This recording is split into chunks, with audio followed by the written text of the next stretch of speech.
بسم اللہ الرحمن الرحیم۔ السلام علیکم ورحمۃ اللہ وبرکاتہ۔ آج کی ویڈیو میں ہم آپ کو بتائیں گے کہ کس طرح رسول اللہ صلی اللہ علیہ وآلہ وسلم نے ہمارے ایمان کی حقیقت کو بیان کیا ہے۔ ہم اس ویڈیو میں صحیح بخاری کی 7 احادیث کی تفصیل سے وضاحت کریں گے جو ایمان اور اس کی علامتوں کے بارے میں ہیں۔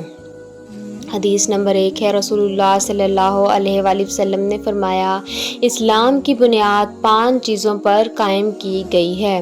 اول، گواہی دینا کہ اللہ کے سوا کوئی معبود نہیں اور بے شک حضرت محمد صلی اللہ علیہ وآلہ وسلم اللہ کے سچے رسول ہیں، اور نماز قائم کرنا اور زکوٰۃ ادا کرنا اور حج کرنا اور رمضان کے روزے رکھنا۔ یہ اسلام کی 5 بنیادی چیزیں ہیں۔ یہ حدیث اسلام کی بنیادی ارکان کو بیان کرتی ہے جن پر اسلام کی عمارت قائم ہے۔ یہ 5 ارکان ہر مسلمان کے ایمان کا حصہ ہیں اور ان کی ادائیگی اسلام کی تکمیل کے لیے بہت زیادہ ضروری ہیں۔ پہلی بنیاد، گواہی دینا کہ اللہ کے سوا کوئی معبود نہیں اور محمد صلی اللہ علیہ وآلہ وسلم اللہ کے رسول ہیں۔ دوسری بنیاد ہے نماز قائم کرنا، جو کہ مسلمانوں کی روزمرہ زندگی میں اہم ترین عبادت ہے۔ تیسری بنیاد ہے زکوٰۃ ادا کرنا، یہ غریبوں اور محتاجوں کی مدد کرنے کا ذریعہ ہے۔ اور چوتھی بنیاد ہے حج کرنا، یہ ہر بالغ مسلمان پر زندگی بھر میں ایک بار فرض ہے۔ پانچویں بنیاد ہے رمضان کے روزے رکھنا، یہ اسلامی عبادات میں سے ہے جو روحانی تربیت فراہم کرتی ہے۔ اسی طرح حدیث نمبر 2 ہے، آپ صلی اللہ علیہ وآلہ وسلم نے فرمایا، ایمان کی 60 سے کچھ اوپر شاخیں ہیں اور حیا، شرم بھی ایمان کی ایک شاخ ہے۔ اس حدیث سے پتہ چلتا ہے کہ ایمان کی بہت ساری علامتیں اور شاخیں ہیں، جن میں سے حیا یا شرم ایک اہم شاخ ہے۔ یہ بتاتی ہے کہ شرم اور حیا کے بغیر ایمان پختہ نہیں ہو سکتا، اس لیے مسلمان میں شرم اور حیا کا ہونا بہت زیادہ ضروری ہے۔ اس کے علاوہ اسلام میں انسان مکمل نہیں۔ آپ صلی اللہ علیہ وآلہ وسلم نے فرمایا، مسلمان وہ ہے جس کی زبان اور ہاتھ سے مسلمان بچے رہیں، اور مہاجر وہ ہے جو ان کاموں کو چھوڑ دے جن سے اللہ نے منع فرمایا ہے۔ یہ حدیث ہمیں بتاتی ہے کہ ایک حقیقی مسلمان وہ ہے جو دوسروں کو اذیت نہ پہنچائے، جس کی زبان اور ہاتھ سے دوسرے مسلمان سلامت رہیں، انہیں کوئی تکلیف نہ ہو اور اسلامی احکام کی پیروی کرے۔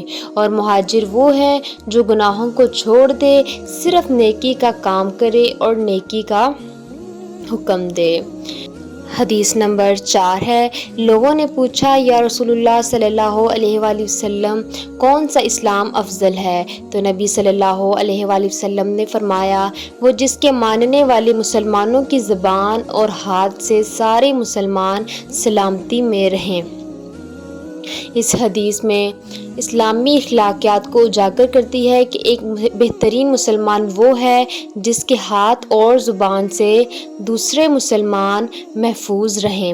حدیث نمبر 5 ہے، ایک دن ایک آدمی نے حضرت محمد صلی اللہ علیہ وآلہ وسلم سے پوچھا، کون سا اسلام بہتر ہے؟ فرمایا، یہ کہ تم کھانا کھلاؤ اور جس کو پہچانو اس کو بھی اور جس کو نہ پہچانو اس کو بھی، الغرض سب کو سلام کرو۔ اس حدیث میں نبی صلی اللہ علیہ وآلہ وسلم نے بہترین اسلامی سلوک کی وضاحت کی ہے، اور آپ نے کہا ہے، ہر بھوکے کو کھانا کھلاؤ، چاہے آپ اس کو جانتے ہو یا نہیں، اور سلام کو عام کرو، سلام کرنے میں پہل کرو۔ حدیث نمبر 6 ہے، بے شک رسول کریم صلی اللہ علیہ وآلہ وسلم نے فرمایا، قسم ہے اس ذات کی جس کے ہاتھ میں میری جان ہے، تم میں سے کوئی بھی ایماندار نہ ہوگا جب تک میں اس کے والد اور اولاد سے بھی زیادہ اس کا محبوب نہ بن جاؤں۔ اس حدیث میں نبی کریم صلی اللہ علیہ وآلہ وسلم کی محبت کی اہمیت کو اجاگر کرتی ہے۔ یہ بتاتی ہے کہ ایک اچھا مومن وہ ہے جو نبی صلی اللہ علیہ وآلہ وسلم کو اپنے والد اور اولاد سے بھی زیادہ محبوب مانے۔ اسی طرح حدیث نمبر 7 ہے، رسول کریم صلی اللہ علیہ وآلہ وسلم نے فرمایا 3 خصلتیں ایسی ہیں کہ جس میں یہ پیدا ہو جائیں اس نے ایمان کی مٹھاس کو پا لیا۔ اول یہ کہ اللہ اور اس کا رسول اس کے نزدیک سب سے زیادہ محبوب بن جائیں، دوسرے یہ کہ وہ کسی انسان سے محض اللہ کی رضا کے لیے محبت رکھے، تیسرے یہ کہ وہ کفر میں واپس لوٹنے کو ایسا برا جانے جیسا کہ آگ میں ڈالے جانے کو برا جانتا ہے۔ اس حدیث میں نبی صلی اللہ علیہ وآلہ وسلم نے یہ حدیث ایمان کی مٹھاس کی وضاحت کرتی ہے۔ نبی صلی اللہ علیہ وسلم نے 3 خصلتیں بیان کی ہیں جنہیں حاصل کرنے سے ایمان کی سچائی اور گہرائی کا ادراک ہوتا ہے۔ اللہ اور اس کے رسول صلی اللہ علیہ وآلہ وسلم کی محبت انسان کی زندگی میں سب سے زیادہ ہونی چاہیے۔ یہ محبت تمام دوسری محبتوں پر غالب ہونی چاہیے۔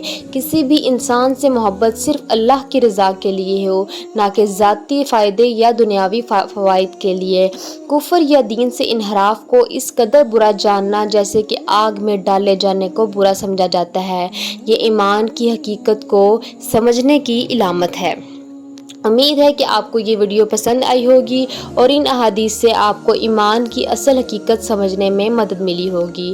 اگر آپ کو ہماری ویڈیوز پسند آئیں تو ہمارے چینل کو سبسکرائب کریں اور ویڈیو کو لائک کریں اور ویڈیوز کو شیئر کر کے صدقہ جاریہ میں اپنا حصہ ڈالیں۔ اللہ ہم سب کو اجر دے، آمین۔ جزاک اللہ خیرہ۔